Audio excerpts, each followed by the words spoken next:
Hello guys, नमस्ते, हरे कृष्ण। मैं हूँ Archana. I am a certified tarot reader, self love coach, reiki master, spell caster, consultant and guide. और मैं आ गई हूँ आप सभी के लिए एक और पिका कार्ड रीडिंग लेकर। और सवाल है, ये अगले आने वाले 7 दिन आपके लिए कैसे रहने वाले हैं। तो यहाँ पे 2 पाइल्स हैं, pile number 1 and pile number 2। आपको इनमें से कोई भी एक पाइल चूज़ कर लेना है जिसकी तरफ भी आप ज़्यादा अट्रैक्ट होते हैं, और टाइम स्टैम्प आपको डिस्क्रिप्शन बॉक्स में मिल जाएगा।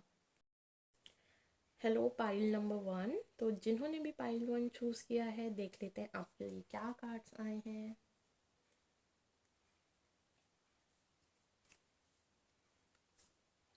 Four of swords, ace of pentacles, ace of swords, four of pentacles, the sun, queen of swords.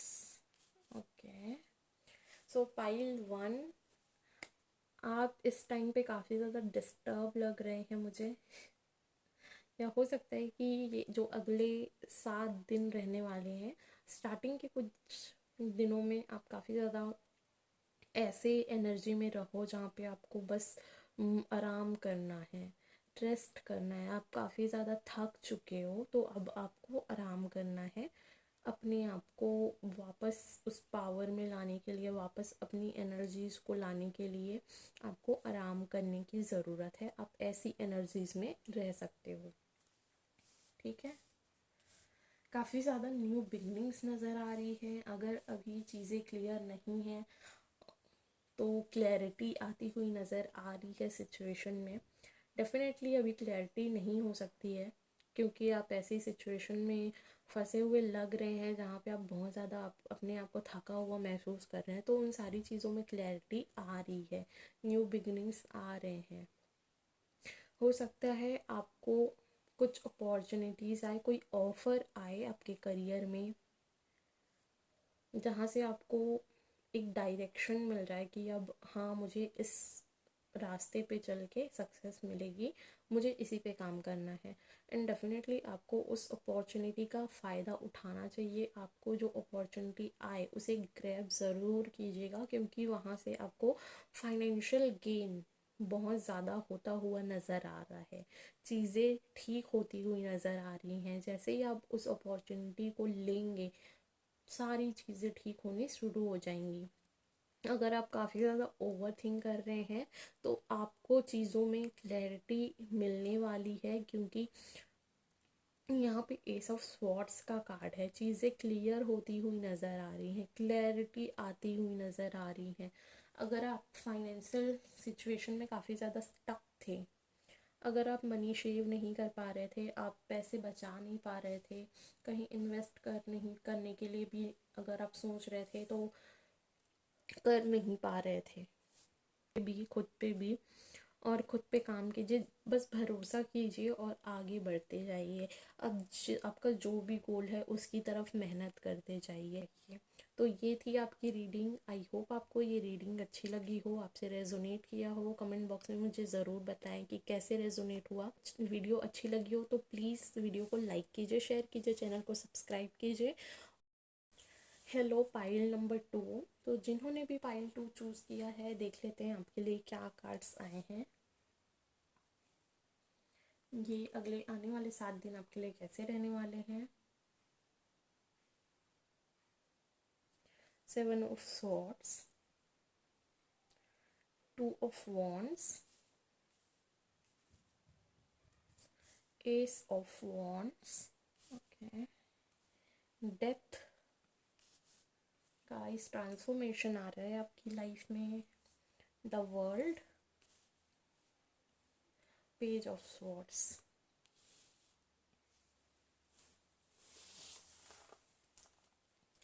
So pile 2, आपकी लाइफ में काफ़ी ज़्यादा ट्रांसफॉर्मेशन होता हुआ नज़र आ रहा है। ये अगले 7 दिन जो रहने वाले हैं, मैं कहूँगी कि आपको कहीं से धोखा मिल सकता है, कहीं से चीटिंग मिल सकती है, कोई आपका फ़ायदा उठाने की कोशिश कर सकता है। तो कोशिश कीजिए कि आप किसी पे भी ज़्यादा ट्रस्ट ना करें, ठीक है। अपनी इंस्टेंस को फॉलो करें, अपनी अंदर की आवाज़ को सुने, अपनी गट फीलिंग की सुने। अगर आपको कोई सही नहीं लग रहा है तो उस इंसान को खुद से दूर कर दीजिए, या फिर खुद उस सिचुएशन से, उस इंसान से अपने आप को वहाँ से उठ के चले जाइए। ज़्यादा सोचने की ज़रूरत नहीं है वहाँ पे, अगर आपको अच्छी वाइब नहीं आ रही है किसी से तो, क्योंकि आपको इन अगले 7 दिनों में कहीं ना कहीं से चीटिंग मिलने की चांसेस है। कोई आपका फ़ायदा उठाने की कोशिश कर सकता है। बाकी ट्रैवल नज़र आ रहा है यहाँ पे, आप कहीं ट्रैवल कर सकते हैं। डेफिनेटली यहाँ पे ट्रैवल नज़र आ रहा है। आपकी लाइफ में ट्रांसफॉर्मेशन नज़र आ रहा है। हो सकता है इस टाइम पे आपकी लाइफ में कुछ एंडिंग्स चल रही हों, ठीक है, कुछ न्यू बिगनिंग्स चल रही हो। एक साइकिल कंप्लीट होता हुआ नज़र आ रहा है आपकी लाइफ में। गाइस, दूर से कोई आपको स्टॉक कर रहा है या आप किसी को स्टॉक कर रहे हैं, तो वहाँ से मुझे एक कम्युनिकेशन आता हुआ नज़र आ रहा है, ठीक है। कोई न्यू बिगनिंग हो सकती है, कहीं ना कहीं से आपको कोई ऑफ़र आने वाला है डेफिनेटली। और ये वो पर्सन डेफिनेटली हो सकता है जो आपको स्टॉक कर रहा है इस टाइम पे। कोई ना कोई आपको सोशल मीडिया पे या कहीं पे स्टॉक कर रहा है और उनकी तरफ से आपको कोई एक्शन आता हुआ नज़र आ सकता है। वो पर्सन आपको कुछ ऑफ़र कर सकता है। डिवाइन का हैंड है तो आपके लिए वो ऑफ़र अच्छा होगा डेफिनेटली।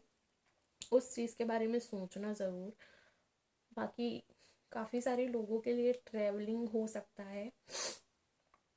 आप कहीं ट्रैवल कर सकते हैं जहाँ पे आपको जाना बहुत ज़्यादा जाके बहुत ज़्यादा अच्छा लगेगा, एक अच्छी वाइब आएगी। और वहाँ से आपको अगर कुछ आइडियाज़ आते हैं तो उसके लिए ज़रूर सोचिएगा, क्योंकि उसमें आपको ग्रोथ मिलने के चांसेस है, ठीक है। अगर आपके ऑलरेडी 2 प्लान्स हैं, आप काफ़ी ज़्यादा प्लानिंग करते हुए नज़र आ रहे हैं अपनी चीज़ों को लेकर के, तो यहाँ पे 2 प्लानिंग्स नज़र आ रही हैं। एक तो आपने पहले ही करके पूरी कंप्लीट करके रख ली है, प्लान ए, और आप दूसरी प्लानिंग कर रहे हैं प्लान बी। अगर ये प्लान ए काम नहीं किया तो प्लान बी काम करेगा, ऐसा यहाँ पे नज़र आ रहा है। आप काफ़ी ज़्यादा प्लानिंग करते हुए नज़र आ रहे हैं, लेकिन यहाँ पे एक्शन नज़र नहीं आ रहा है। तो जितना ज़्यादा प्लानिंग कर रहे हैं ना, उस चीज़ को अगर आप एक्शन में इम्प्लीमेंट कर पाएंगे तो वो चीज़ आपके लिए अच्छी रहेगी। एक्शंस लीजिए अपनी प्लानिंग। ऐसा नहीं कि प्लानिंग मत कीजिए, प्लानिंग कर रहे हैं ठीक है, वो अच्छी बात है, बट सिर्फ प्लान करके बैठ जाएंगे तो कुछ होगा नहीं ना।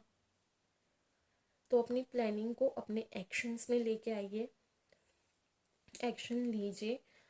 अपनी सारी प्लानिंग्स को एक एक्शन में, एक अप्रोच में लेके आइए, तब आपको उसका रिजल्ट मिलेगा। आप सिर्फ प्लानिंग करते रहेंगे तो सिर्फ प्लानिंग करते करते करते करते सारा टाइम चला जाएगा। आपने एक्शन कर लिया, फिर आप बोलेंगे कि आपने इतनी प्लानिंग की, फिर उसका कुछ रिजल्ट नहीं निकला, कुछ हुआ ही नहीं, तो इतना प्लान करने का क्या मतलब हुआ। ये नहीं होना चाहिए, राइट। तो आप प्लान कर रहे हैं, बट ठीक है, अच्छी बात है, साथ में एक्शंस भी लीजिए, क्योंकि यहाँ पे एक्शन नज़र ही नहीं आ रहा है कहीं से भी। आप एक्शन लेते हुए नज़र नहीं आ रहे हैं। अपने आप को उस एक्शन लेते हुए एक्शन मोड में लेके आइए, एक्शन लीजिए, तब आपको उसके कुछ रिजल्ट्स मिलेंगे। और अपॉर्चुनिटीज़ आ रही हैं आपके पास डेफिनेटली, तो जैसी अपॉर्चुनिटीज़ आ रही हैं उनको ग्रैब कीजिए, ठीक है। देख लेते हैं एंजल्स की तरफ से आपके लिए क्या मैसेज है। Not the right time. तो अगर आपके माइंड में कुछ क्वेश्चन था तो एंजल का आंसर है उसके लिए, ये उसके उस चीज़ के लिए सही टाइम नहीं है, ठीक है। रोमांस, जैसा कि मैंने कहा, आपको कोई स्टॉक कर रहा है और डेफिनेटली वो उस इंसान की तरफ से आपको कोई अपॉर्चुनिटी मिल सकती है ये अगले 7 दिनों में। तो आपकी लाइफ में गाइस रोमांस आ रहा है। रिकंसिडर, तो आप जिस भी चीज़ के बारे में सोच रहे हैं, कोई डिसीजन लेने का, उसके बारे में आपको कहा जा रहा है कि उसके बारे में थोड़ा सा और इन्फॉर्मेशन लीजिए, अपना और टाइम लीजिए, अच्छे से सोच के फिर उसके बाद कोई डिसीजन लीजिए, ठीक है। चीज़ों को एक बार अच्छे से एनालाइज कर लीजिए, दोबारा सोचिए, उसके बाद ही कोई डिसीजन लीजिए, वरना ऐसा भी हो सकता है कि चीज़ें आपके फेवर में नहीं आके किसी और ही तरीके से गलत हो जाए, जो आपके फेवर में नहीं हो। तो अच्छे से सोच लीजिए, एक बार पूरा एनालाइज कर लीजिए, उसके बाद ही आप कोई डिसीजन लीजिए। आई होप आपको ये रीडिंग अच्छी लगी हो। कमेंट बॉक्स में मुझे ज़रूर बताएं कि रीडिंग आपसे कैसे और कितनी रेजोनेट हुई। और अगर आपको ये रीडिंग अच्छी लगी हो तो प्लीज़ वीडियो को लाइक कीजिए, शेयर कीजिए, चैनल को सब्सक्राइब कीजिए। अगर आप मुझसे पर्सनल रीडिंग्स लेना चाहते हैं, हीलिंग्स कराना चाहते हैं, तो आप मुझे कांटेक्ट कर सकते हैं। डिस्क्रिप्शन बॉक्स में आपको उनकी डिटेल्स मिल जाएंगी। Thank you so much for watching. मिलते हैं हम नेक्स्ट वीडियो में।